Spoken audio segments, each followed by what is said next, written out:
ఈరోజు central library Chikkadpally Ashok నగర్లో జరిగిన విద్యార్థులతో ముఖాముఖి కార్యక్రమంలో గతంలో మేము చెప్పిన అంశాలతో పాటు మేమిచ్చిన హామీలను వాళ్ళు నెరవేర్చడానికి మాకు ఉన్న మార్గాలను కూడా విద్యార్థులు నిరుద్యోగులు మా దృష్టికి తీసుకురావడం జరిగింది. ఈ అంశాన్ని నేను కూలంకుషంగా అన్నీ నేను నోట్ చేసుకున్నా. ఏ అభ్యంతరాలు సమస్యలు అవుతున్నాయి, ఎలాంటి అంశాల పట్ల ప్రభుత్వం పట్ల ఆక్షేపణ ఉన్నది, ఆ విషయాలన్నింటినీ కూడా వివిధ డిపార్ట్మెంట్లతో పాటు గౌరవ ముఖ్యమంత్రి గారి దృష్టికి కూడా ఈ అంశాన్ని తీసుకొని పోతే త్వరలోనే ఒక రిప్రజెంటేషన్ స్టూడెంట్స్ రిప్రజెంటేషన్ను కల్పించి వారి యొక్క సమస్యలు నేరుగా మా పార్టీ నాయకత్వంతో మా ప్రభుత్వ నాయకులతో ముఖ్యమంత్రి గారితో కూడా కలిసే ప్రయత్నం చేస్తాం. ఎందుకంటే ఈరోజు వేసిన ఉద్యోగాల్లో అనుమానాలు ఉన్నాయి, వేయాల్సిన ఉద్యోగాల విషయంలో కూడా కొంత కన్ఫ్యూజన్ క్రియేట్ అయిందన్నట్టుగా వాళ్ళు భావిస్తున్నారు. కాబట్టి స్పష్టంగా మేము చేయబోతున్న అంశాలేందో నేరుగా ప్రభుత్వ పెద్దలతో చెప్పించే ప్రయత్నం చేస్తాం. ఎందుకంటే ఇది విద్యార్థులు కానీ నిరుద్యోగులు కానీ మా ప్రభుత్వం అధికారంలో రావడానికి వాళ్ళు చేసిన త్యాగం ఏందో తెలుసు, వాళ్ళు చేసిన రాజకీయ ఉద్యమం ఏందో కూడా మాకు తెలుసు. కాబట్టి ఇలా దాన్ని మేము వాళ్ళ దగ్గరికి వచ్చి వాళ్ళ సమస్యలు విన్నాం, వాటిని పరిష్కరించడమే తరువాయిగా ఇప్పుడు మా యొక్క కార్యాచరణ ఉంటుంది. అంటే పార్టీ కానీ అంటే పార్టీ అనుమతి కానీ ప్రభుత్వం అనుమతి తీసుకొని వచ్చారు లేకపోతే మీరు ఇప్పుడు నేను అద్దంకి దయాకర్గా ఇక్కడికి హైదరాబాద్కు సంబంధించిన ఎమ్మెల్సీ నేను. సో నేను ఇక్కడికి వచ్చినప్పుడు వీళ్ళు అడిగిన సమస్యలకు సంబంధించి నేను ఇప్పుడు ఎమ్మెల్సీగా వచ్చిన దీన్ని ప్రభుత్వానికి పార్టీకి కూడా రెండు వాళ్ళకు కూడా వీళ్ళని కన్వే చేయడం కోఆర్డినేట్ చేయడం నేను ఇప్పుడు బాధ్యత తీసుకుంటున్నాను. విద్యార్థులకు పార్టీకి మధ్యన వారధిగా కూడా. ఎందుకంటే వాళ్ళు బస్ యాత్ర చేసినప్పుడు మమ్మల్ని జెండా ఊపడానికి కూడా మమ్మల్ని పిలిచిన రోజులు నాకు గుర్తున్నాయి.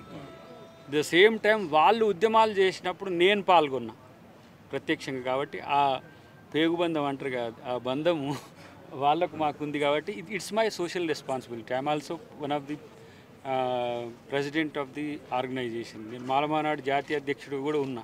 దీంట్లో ఎస్సీ ఎస్టీ బీసీలు అందరూ ఉన్నారు. వాళ్ళందరిని ఆ రోజు హామీలు ఇచ్చి మనం తెలంగాణ ఉద్యమంలో కూడా చేసినాం. కాబట్టి డెఫినెట్గా ఇది ప్రభుత్వానికి విద్యార్థులకు మధ్యన ఒక వారధిగా ఉంటుంది. వాళ్ళ సమస్యల పరిష్కారానికి నేనుగా చేయబోతున్నది సత్ఫలితాలు ఇస్తాయనే నమ్మకం నాకుంది. ఆ పనిలోనే రేపు ఎల్లుండి ఉంటారు. రేపు అంటే ఆర్గనైజేషన్ పని ఉంది కాబట్టి ఎల్లుండి వరకు నేను దీని విషయంలో ఒక క్లారిటీ ఇస్తాను. ఎందుకంటే నిరుద్యోగులకు సంబంధించి కాంగ్రెస్ పార్టీ గ్యాప్ ఎందుకు వచ్చింది? ముఖ్యమంత్రి గ్యాప్ ఏం కాదు. ఇప్పుడు ఇక్కడ జరిగిన సంఘటన మీరు చూసిండ్రు.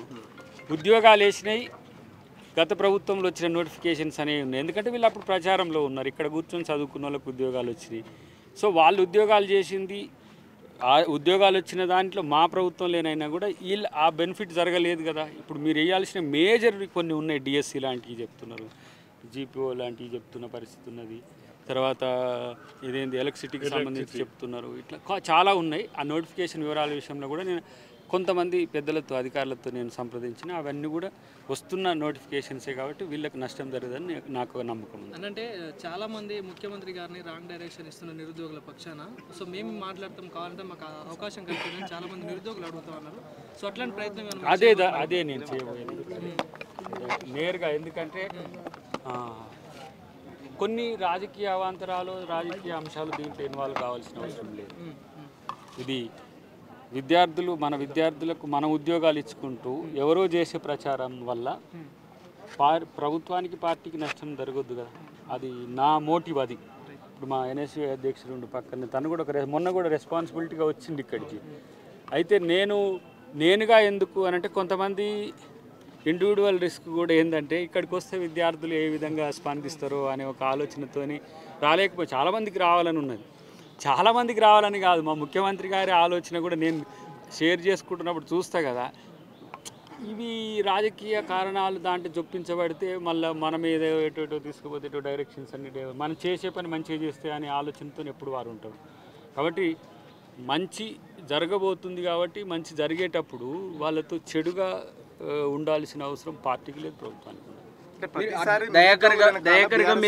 గ్రహించారు వాళ్ళ నుంచి వాళ్ళ సమస్యలు విన్నారు. జెన్యూన్గా కొన్ని ఇష్యూస్ అయితే చాలా డెప్త్గా జీవోస్లలో వచ్చే GO29 కానీ GO48 కానీ ఇంకా కొన్ని చెప్పిండ్రు, వాటిని అన్నిటి నోట్ చేసుకున్నా. 46 GO46 వీటిలలో చిన్న చిన్న అంశాల ద్వారా చాలా ఎక్కువ నష్టం జరుగుతున్నది. రోస్టర్ పాయింట్ ఇష్యూ ఒకటి ఉన్నది. సో వాటిని మైనర్ లెవెల్ ఇష్యూస్ కాబట్టి నాకు రిజాల్వ్ చేయడానికి పెద్ద సమస్య. అంటే నిన్న మీ సహచర ఎమ్మెల్సీ బల్మూరు వెంకట్ కూడా సంవత్సరం లోపు మీరు 2 లక్షల ఉద్యోగాలు నేను లేదు అని చెప్పేసి అంటున్నారు. మీరు కూడా మొన్న ఒక ఇంటర్వ్యూలో మాట్లాడారు. ఎందుకు అసలు అంటే ఒక 2 లక్షల ఉద్యోగాలకు ఏంటంటే నాకున్న టెక్నికాలిటీస్ ఏంటంటే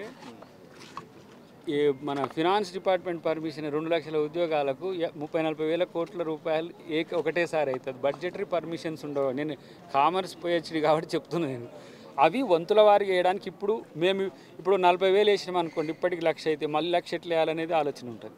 అది పొలిటికల్ అంశం. ఇప్పుడు వీళ్ళ ముందు అవి మనం ఎందుకంటే ఆ ఇష్యూస్ చెప్తే ఉద్యోగాలు వేయరేమో అని. ఉద్యోగాలు వేయడానికి వ్యవస్థ కూడా యంత్రాంగం కూడా చాలా రిక్వైర్డ్ ఉంటుంది.